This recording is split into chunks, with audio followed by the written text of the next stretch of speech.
Olá! E no Entrevistando de hoje estamos mais uma vez com o Dr. Gleison. Doutor, muito obrigado pela sua participação no nosso quadro Entrevistando. Eu que agradeço novamente pelo convite, Juliana.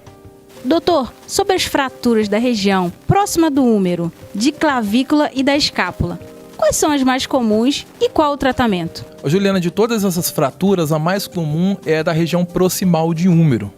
A fratura menos comum de todas elas é a fratura escapular. Né? E o tratamento ele vai se dividir em 3 partes. Então a gente tem a primeira fase, a segunda fase e a terceira. A primeira fase, que é de 2 a 3 semanas, a gente praticamente vai utilizar um tratamento mais analgésico com o paciente. Então é aquele paciente que ele não consegue realizar atividade nenhuma, né? Não consegue fazer nenhum tipo de exercício. E aí, esse meu paciente, eu vou utilizar com ele a estimulação elétrica transcutânea, que é o TENS, né? Eu vou utilizar também com ele o gelo para poder tirar a questão do inchaço, porque geralmente uma fratura ela é acompanhada do inchaço. E vou utilizar também alguns aparelhos. Então, por exemplo, o ultrassom terapêutico ele é um aparelho muito utilizado nessa fase porque ele trabalha com cicatrização e automaticamente faz uma regeneração tecidual também.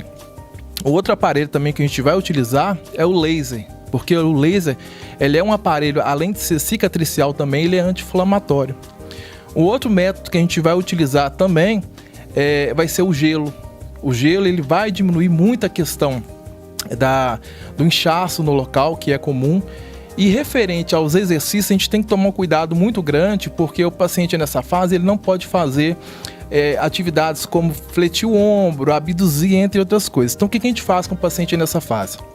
A gente vai realizar um exercício chamado exercício de Kooldeman ou Kooldeman, que é um exercício no qual ele vai apoiar um braço, no caso o braço que não está com a fratura, em uma cadeira ou um local um pouco mais baixo. E o braço no qual está a fratura dessa região, ele com um halterzinho, um peso, ele vai pendular esse braço. O que é esse pendular? Ele vai elevar o braço para frente, para trás, rodando para dentro, rodando para fora. Dessa forma, ele afasta a cabeça do úmero do acrômio, proporcionando para esse paciente um alívio da dor. O que não se pode fazer também nessa fase são exercícios no qual tem hiperextensão do membro ou rotação interna desse membro. A segunda fase, de 6 a 8 semanas, esse meu paciente ele já está liberado para fazer algumas coisas. Né? Então, por exemplo, exercício de flexão de ombro, no qual você vai estar elevando o ombro para frente. Né? Então, flexão, abdução, adução, extensão, rotação interna de ombro, o paciente já pode realizar esse tipo de atividade. E aí ele pode utilizar um bastão, por exemplo, pode utilizar halteres, pode utilizar a faixa elástica também.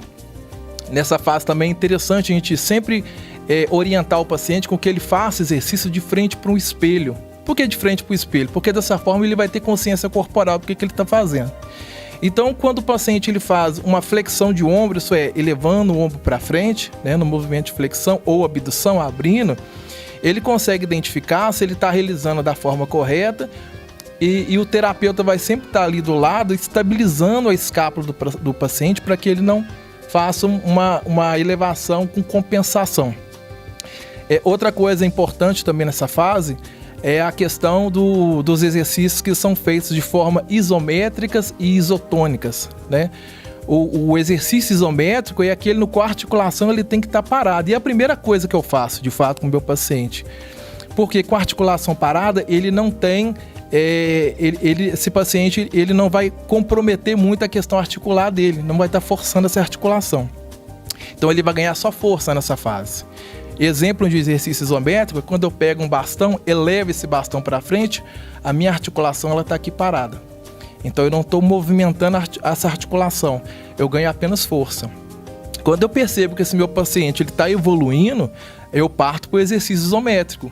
Porque ele já pode levantar o braço, abaixar o braço, e aí além da força eu vou também ganhar a questão da massa muscular. A terceira fase, a partir da 12ª semana, que é a última fase, eu já posso fazer poucas coisas que eu não fazia na primeira e na segunda fase. Então eu faço coisas a mais. Então eu posso alongar a questão da região da cervical, do ombro, eu posso alongar a articulação do cotovelo, punho e mão. Eu posso também realizar com esse meu paciente exercícios de Cabot, que é aquele exercício no qual ele pega a faixa elástica e ele vai fazer uma abdução horizontal, elevando o braço para cima. Coisas que eu não poderia fazer na primeira e na segunda fase. É na terceira fase também, Juliana, que o paciente ele começa a realizar atividades proprioceptivas. O que são atividades proprioceptivas? São aquelas que exigem equilíbrio do paciente, né? Uma coordenação motora maior do paciente. Então, por exemplo, esse meu paciente, a partir da terceira fase, ele pode fazer exercício de 4 apoios, no qual ele coloca uma mão apoiada sobre a bola e aí ele passa a bola de uma mão para outra. No caso de atletas, por exemplo, o que a gente pode realizar com esse paciente? Eu posso fazer atividades com esse atleta como se ele estivesse voltando às atividades dele. Vamos dar um exemplo de um jogador de vôlei que faz o arremesso, né?